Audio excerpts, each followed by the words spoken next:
சொன்னதை யார்கிட்ட கொடுத்துக்கிறாருன்னு பார்க்கும்போது திறனுக்கிட்டே கொடுத்துக்கிறாரு. அப்போ திறனா இருந்தாலும் கல்லனா இருந்தாலும் அதே நேரத்துல அவன் வாழ்க்கையில அவன் கத்துக்கொண்டு, ஏன்னா அவனுக்கு தெரியும் பணத்து வேல்யூ என்னன்னு தெரியும். அதனால தான் என்ன பண்ணான், 300 பணத்தை என்ன பண்றாரு, வேஸ்டா பண்ணிக்கிறாங்களே, கோவப்படுறாங்களே அந்த சீஷங்க எல்லாரும். அது கூட உண்மைதான்ன்றது எல்லாரும் ஒத்துக்கிறாங்க இல்லைங்களா, சீஷன் கூட சொல்றாங்க.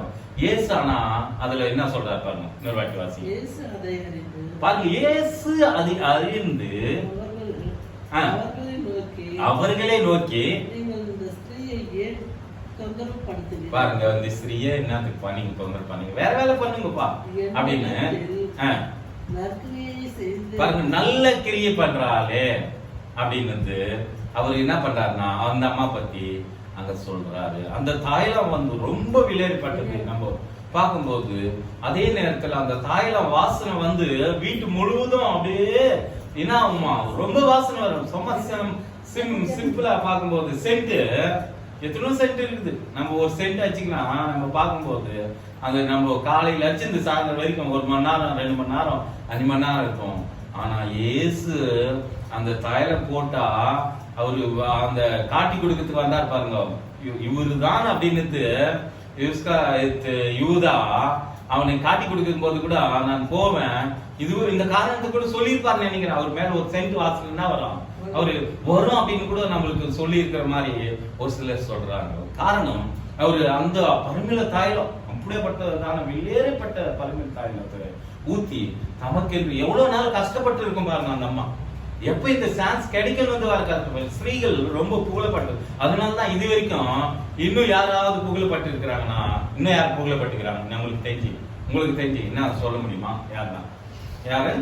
2 வெள்ளிக்காசு போட்டுருந்தோம். புதிய ஏற்பாடை நம்ம பார்க்கலாம். இப்ப ரெபேக்கா வந்து அது நம்ம பார்க்கும்போது அது வேற விதத்துல பார்க்க முடியும். ஆனா புதிய ஏற்பாடுல நம்ம பார்க்கும்போது இன்னொரு ஸ்திரீயை பத்தி நம்ம தேவன் சொல்றதான காரியம்.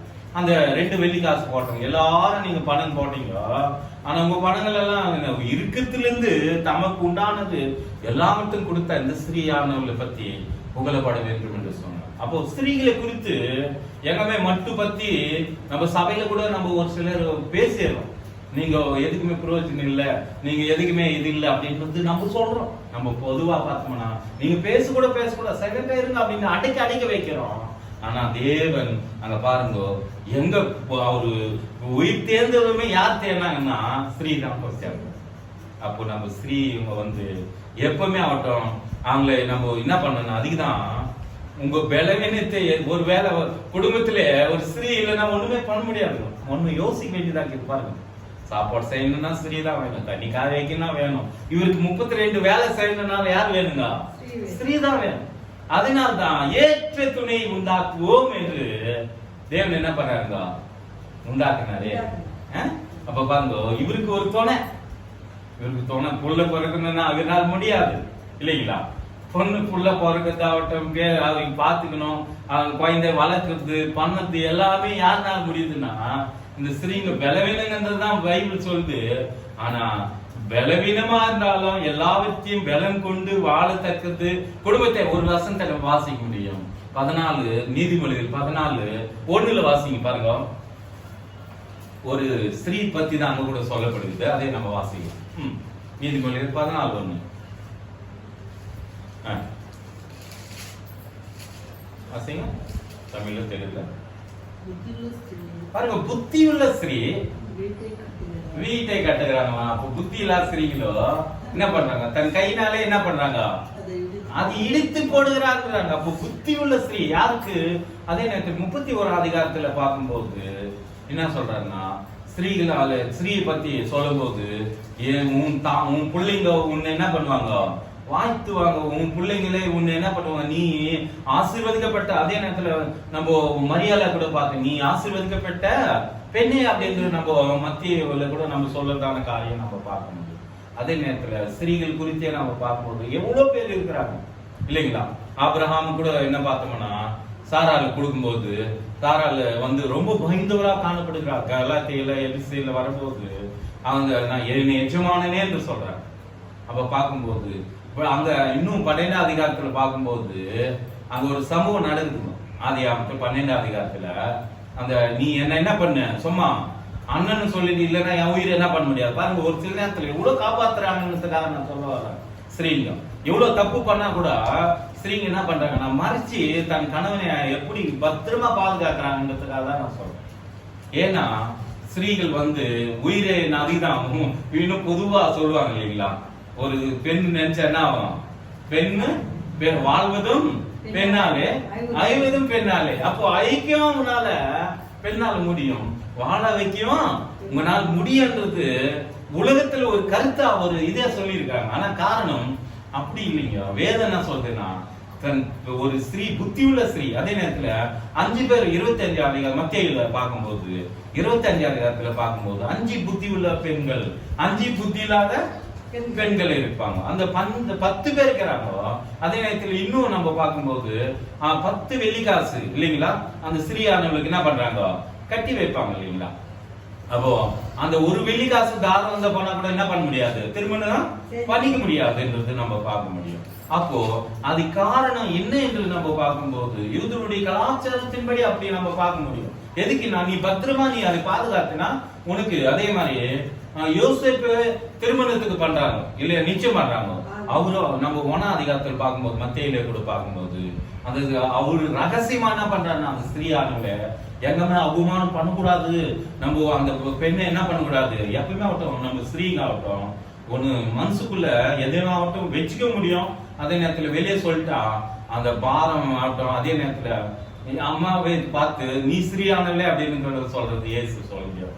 எங்க சொல்றாருன்னா காணவர் கல்யாணத்துல என்ன பண்ற உன் ஸ்ரீயே உனக்கு எனக்கு என்ன வேலை அப்படின்னு சொல்றாங்க. அதே நேரத்துல 3ஆவது வார்த்தை கூட நம்ம பார்க்கும்போது இதுவும் தாய் இதோ உன் மகன் அப்படின்னு சொல்றதான காரியத்தை கூட நம்ம பார்க்க முடியும். ஏன்னா தேவன் வந்து எப்பவுமே ஆகட்டும் எல்லாருக்கும் ஒரே சமமா கொடுக்குறாங்க. அதே நேரத்துல நேற்று தினத்துல ஒரு மீட்டிங்ல நான் பார்த்தேன்.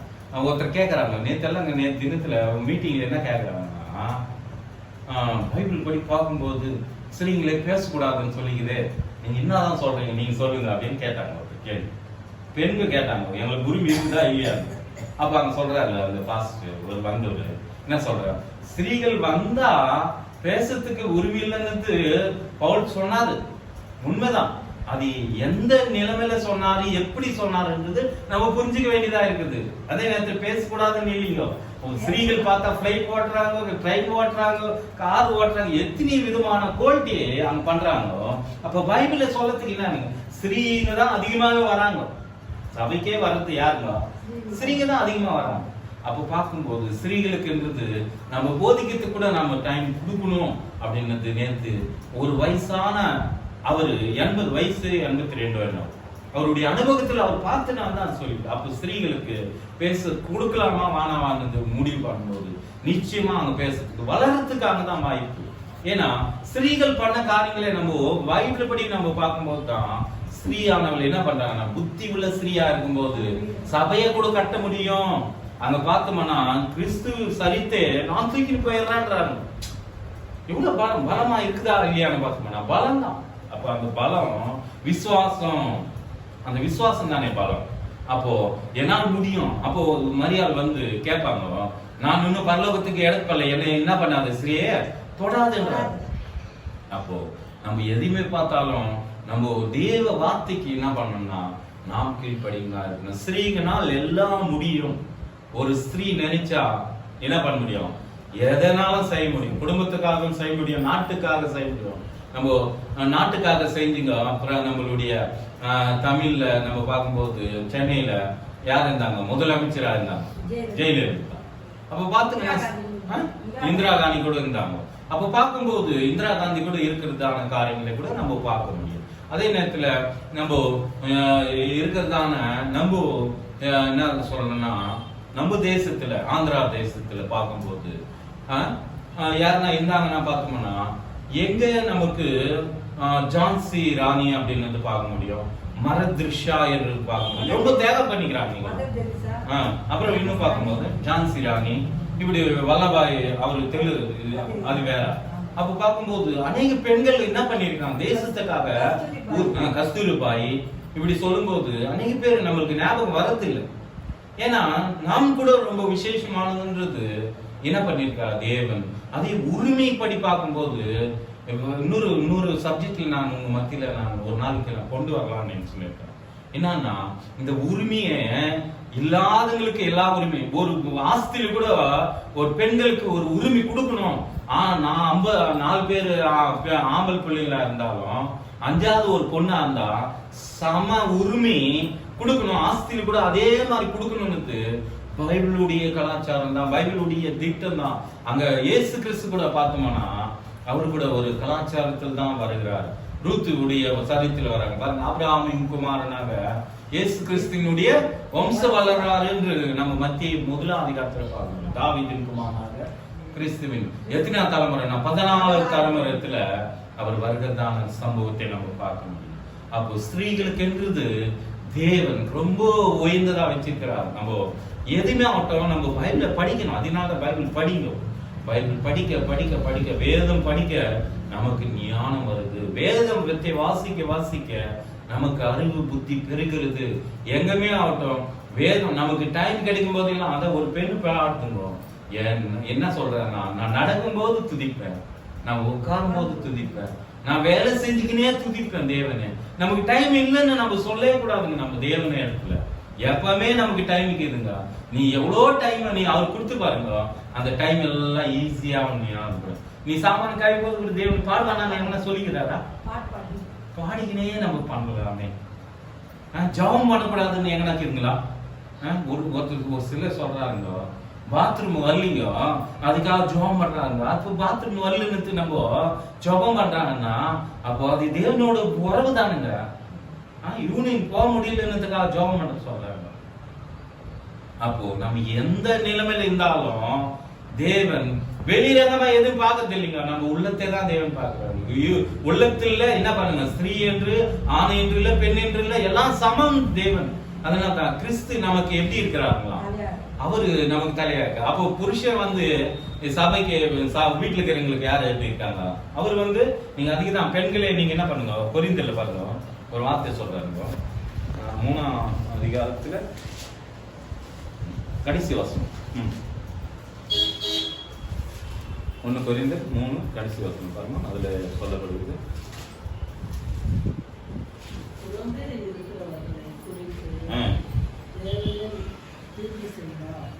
லாஸ்ட் அதேவா 3 சொன்னாங்க.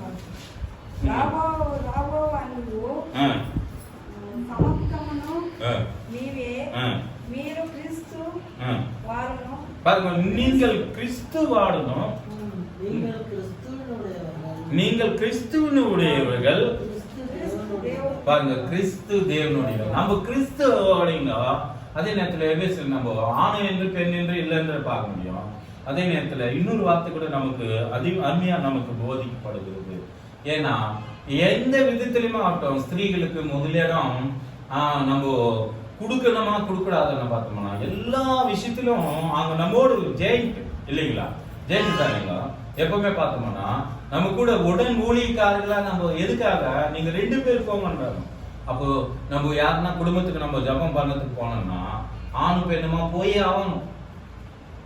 ஏன் போனோம்னா ஒரு சில காரியங்களே நமக்கு நம்ம பார்க்கும்போது, யோசேப்பு வாழ்க்கையை நம்ம பார்க்கும்போது அங்க இவருக்கு திருமணம் ஆகாத இருக்கும். ஆனா அந்த பெண்ணு பார்க்கும்போது அங்க கூட ஒரு பெண்ணு பத்தி தான் வரும் 39ஆம் அதிகாரத்துல. அவள் அனுதினமும் என்ன பண்ணாங்களாம், அவரை யோசேப்பை சோதிச்சான். நீ என்னோட கூட இருக்கணும்னு சோதிக்கும் போது ஏன் அப்படின்னு பார்க்கும்போது அவருக்கு ஒரு துணை இல்லாதனாலதான் அங்க சோதிக்கப்படுத்தப்பட்டார் இல்லைங்களா. ஒருவேளை துணை இருந்தா அந்த துணை என்ன பண்ணிருக்கோம், காப்பாற்றப்பட்டதுக்கு இருந்திருக்கோம் நம்மளுடைய கருத்தா இருக்கு. நிச்சயமாவே நீங்க பாருங்க, நம்ம எப்பவுமே ஆகட்டும் ஆண்கள் போகும்போது ஊழியத்துக்கு என்று போகும்போது நாம் சப்போர்ட் பண்ணணும். ஏன் சப்போர்ட் பண்ணணும்னா எதுலையுமே நாங்க கூட உங்களுக்கு முன்ன இருக்கிறோம், நாங்க கூட தேவனுடைய வேலை செய்யறோம். இதுக்காக தான் நான் இன்னைக்கு தினத்துல பார்க்கும்போது இந்த பெண்களுடைய உரிமையை நம்ம என்ன பண்ணக்கூடாது, விடக்கூடாதுன்றது நாம் இங்கே சொல்லப்படுகிறதாங்க. ஏன்னா வேதம் அப்படிதான் சொல்லுது. பாருங்க இன்னொரு வாசி, அதுல கீழே வாசிங்க. பாருங்க கடைசி வரைக்கும் என்ன பண்றாங்க அந்த ஸ்திரீயானவர். பாருங்க 26 வீட்டத்துல இருந்து படிமா.